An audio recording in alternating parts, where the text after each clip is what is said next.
The story of Han Xin, a legendary god of war from over 2,200 years ago, is celebrated as a great tragedy. It makes you wonder, if you were in his shoes, having risen from the mud, showered with trust and glory by the man who became emperor, could you have made that cold, logical, and ruthless decision to betray him? Today we travel back to a time of chaos and heroes, the Chu-Han contention. Among all the legendary figures, there was one man who started with nothing, a commoner, a nobody. His name was Han Xin. And this nobody, in just 4 years, would redefine the art of war, achieve what no general before or after him ever could, and force the mighty, proud Xiang Yu, the hegemon king of Chu, to his knees. But his story ends in betrayal. How did the most fearsome god of war meet such a fate? Let's unravel the legend of Han Xin. Now, the amazing thing about Han Xin's life is that it's the source of so many Chinese idioms we use today. His story is these phrases: enduring humiliation under the crotch, a meal for 1,000 gold, unrivaled in the nation, fighting with your back to the river, the ambush from 10 sides * will see them all. So who was he? He had no noble birth. He was poor with no real skills. He couldn't even get a low-level government job. He was so destitute he had to constantly mooch meals off the local village chief. The chief's wife got so fed up, one day she simply stopped feeding him. Humiliated, Han Xin left. He tried fishing by the river. An old laundress, a Mu, took pity on him and shared her food with him for days.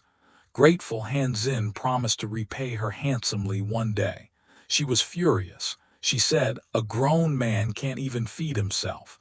I help you out of pity, not for reward." Her kindness was real, but it came with a dose of scorn. No one believed in him. Then came the ultimate insult. A young butcher bully challenged him. "You're tall and carry a sword, but you're a coward inside. If you're so brave, stab me. If not, crawl between my legs." The whole street watched. Han Xin looked at him, looked at the crowd, and then he got down on his hands and knees and crawled. The crowd roared with laughter. The crouching under the crotch humiliation was complete. Can you imagine the weight of that? The sheer loneliness. Everyone looked down on him. Everyone thought he was a failure. But through it all, Han Xin held on to one thing: an unshakable belief in his own destiny. He eventually joined the army of Xiang Yu, the most powerful warlord. He served as a low-level guard, close enough to offer strategies. But Xiang Yu, undefeated in 100 battles, never listened. Why should he? He was the greatest warrior of his age. So Han Xin left. He went to Liu Bang, the king of Han, who would later become the founding emperor of the Han dynasty. At first, it was more of the same. He was almost executed for a minor offense. As the heads of the 13 men before him rolled, it was his turn. He looked up and shouted, "The king wants to conquer the world, yet he kills his brave men." This caught the attention of Lord Teng Gong. He spared Han Xin, talked to him, and was impressed. He recommended him to Liu Bang, who gave Han Xin a job managing supplies. Still, no one saw his genius. Except for one man, Xiao, Liu Bang's chief administrator. Xiao recognized the diamond in the rough. But when Han Xin's ideas kept getting ignored, he decided to leave, just like he left Xiang Yu.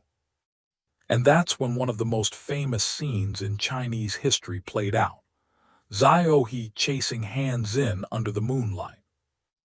Xiao, upon hearing Han Xin had fled, raced after him on horseback without even telling Liu Bang. When Liu Bang heard Xiao was gone, he was devastated, feeling he'd lost his right arm.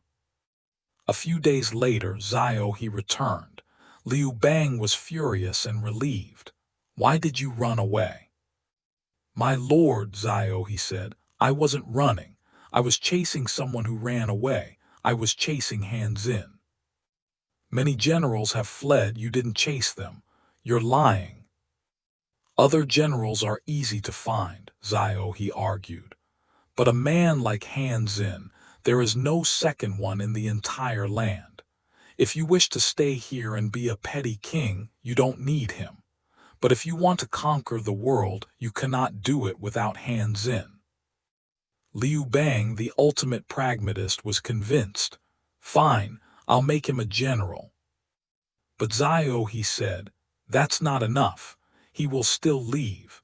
You must make him your grand general, the commander of all your armies." And Liu Bang, in a move that shows why he was so successful, agreed. But Xiao, he insisted it couldn't be done casually. They had to build an altar, pick an auspicious day, and perform a formal ceremony. Can you imagine the shock of Liu Bang's veteran generals when this unknown, low-born man, Han Xin, was appointed their supreme commander? Then came the moment of truth. Liu Bang asked Han Xin for his strategy. Han Xin looked at him and asked a blunt question. "In courage, might, and virtue, do you believe you are the equal of Xiang Yu?" Liu Bang thought for a long moment and honestly replied, "I am not." "Good," said Han Xin. "That is as it should be." He then dissected Xiang Yu's weaknesses with surgical precision. He called his courage the courage of a single man and his kindness womanly kindness, kind in small things but stingy with real rewards. He said Xiang Yu ruled by terror, so the people did not love him. He had strength but no wisdom. He laid out a master plan: secure the heartland and the world will follow. Liu Bang was ecstatic. He finally saw it. He had found his genius. And so began Han Xin's blitzkrieg, his first masterstroke, appearing to repair the gallery roads while secretly marching to Chengkang. It was a brilliant deception. He made it look like he was rebuilding roads, while his main force took a hidden path, catching the enemy completely off guard. He secured the capital region with stunning ease. Then came the Battle of Enyi. To cross the Yellow River and attack the Wei Kingdom, he set up a decoy force with boats, making it look like a frontal assault. Meanwhile, his elite troops crossed the river using wooden jars, makeshift flotation devices. It was unorthodox, it was risky, and it worked perfectly. He was applying the core principle of the art of war. Use the orthodox to engage, the unorthodox to win. Next was his most famous battle, the Battle of Jingxing against Zhao. The Zhao army was massive, over 100,000 strong. A brilliant Zhao strategist, Li Zhuoch, advised his commander, "Han Xin's army is exhausted from marching. Just fortify your position. Give me 30,000 men and I will cut his supply lines. He will starve and be defeated without a fight." It was the perfect, textbook counter-strategy. But the Zhao commander, a Confucian scholar, refused. He thought it was dishonorable. He believed the asterisk art of war said to attack when you have superior numbers. When Han Xin's spies reported this, he was overjoyed. He marched his army and did the unthinkable. He arrayed them with their backs to a river. Fighting with your back to the river. A total tactical taboo. Why would he do that? Everyone thinks it was just to make his soldiers fight harder. Place your army in death ground and they will live. But that was only half the plan. The real reason was to make the Zhao army arrogant. To lure them into launching a full-scale attack. Because while they were focused on his trapped army, Han Xin had sent 2,000 light cavalry to sneak into the undefended Zhao camp. They replaced the Zhao flags with Han flags. When the Zhao soldiers saw their own camp flying enemy flags, their morale shattered. They thought their king had been captured. Panic spread, and Han Xin's trapped army, now fighting with the hope of victory, fought like demons. It was a masterpiece of layered strategy. He didn't just win a battle, he orchestrated a total psychological collapse. And what did he do with the strategist Liu Bang, the man who had posed the real threat? He captured him and treated him as an honored guest, his teacher. He said, "Only you could have stopped me." This act of respect also sent a message to other states: surrender to Han Xin, and you will be treated well. He then used Li Xuan's own advice to make the Yan kingdom surrender without a fight. His reputation alone was now a weapon. But here's where things get complicated. After his victories, Han Xin asked Liu Bang to make his partner, Xiang Yu, the king of Zhao. Liu Bang agreed. Then Liu Bang himself was trapped by Xiang Yu. He escaped with only a single chariot driver and stumbled into Han Xin's camp, while Han Xin was still asleep. In a move that was both cunning and childish, Liu Bang pretended to be an imperial envoy, entered Han Xin's tent, and took his seal of command. He seized control of the army while its general slept. When Han Xin woke up, his troops were gone. Liu Bang, ever the pragmatist, needed that army. He then promoted Han Xin to chancellor and sent him to attack the Qi kingdom with a new, smaller force. But Liu Bang was playing a double game. He also sent a diplomat, Li Yiji, to talk the king of Qi into surrendering, and Li Yiji succeeded. Just as Han Xin was about to invade, he heard the news: Qi had surrendered. The war was over. But his advisor, Qi Tong, whispered to him, "Has the king ordered you to stop?" "No. You, a general with an army, spent a year conquering 50 cities for Zhao. This scholar conquers 70 with just his tongue. Are you going to let him outshine you? You must attack." Torn between loyalty and ambition, Han Xin attacked. The Qi, believing they had peace, were completely unprepared. The king, feeling betrayed, had Li Yiji boiled alive, and Han Xin conquered a kingdom that had already surrendered. This was a critical mistake. It showed ambition. It showed a will independent of Liu Bang's. In the ensuing battle, he crushed a massive Chu relief force led by the fierce general Long Ju by unleashing a dammed-up river upon them. He was now the unchallenged master of the north. Feeling his power, Han Xin sent a message to Liu Bang: "The land of Qi is restless. It needs a king to pacify it. If no one is suitable, I will serve as its acting king." When Liu Bang heard this, he exploded in rage. "I am trapped here. I wait for him to rescue me, and now he wants to make himself a king." But his advisor Zhang Liang kicked him under the table. Liu Bang, a master of instant recalculation, changed his tone mid-sentence. "A true man conquers a kingdom and becomes its true king. Why be an acting king?" And so, he formally enfeoffed Han Xin as the king of Qi. This was the peak of Han Xin's power, and it was then that Xiang Yu, the undefeated hegemon king, felt true fear for the first time.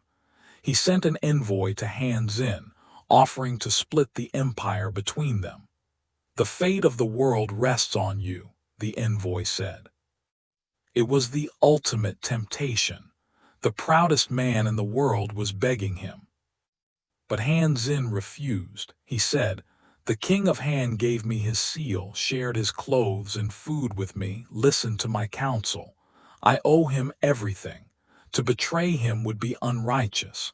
I would rather die." He chose loyalty.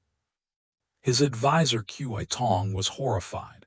He told Han Xin, "I know physiognomy. Your face shows you will only be a noble, but your back shows limitless nobility." He was telling Han Xin he had the chance to be emperor. He warned him of the old saying, When the hare is dead, the hound is cooked. When the birds are gone, the bow is put away. When the enemy states are destroyed, the advisors are executed. But Han Xin could not do it. How could he betray the man who lifted him from nothingness and gave him everything? For a man who understood honor on the battlefield, this was a betrayal too far. In the final showdown at Gaixia, Han Xin commanded the combined armies and set the ambush from 10 sides, finally crushing Xiang Yu and unifying China under Liu Bang, now Emperor Geazu of Han. Han Xin returned home in glory. He found the old laundress and gave her 1,000 pieces of gold. He found the village chief and gave him a mere 100 coins, calling him a small-minded man. And he found the butcher who had humiliated him. Instead of killing him, he made him a military officer. He was a brave man, Han Xin told his staff. When he insulted me, could I not have killed him? I could have, but it would have meant nothing. I endured, and it brought me to where I am today. But for a man who shook his lord with his achievements, the happy ending wouldn't last. The new Emperor Liu Bang began to distrust the powerful kings he had created. He stripped Han Xin of his title as King of Chu and demoted him to Marquis of Huyin.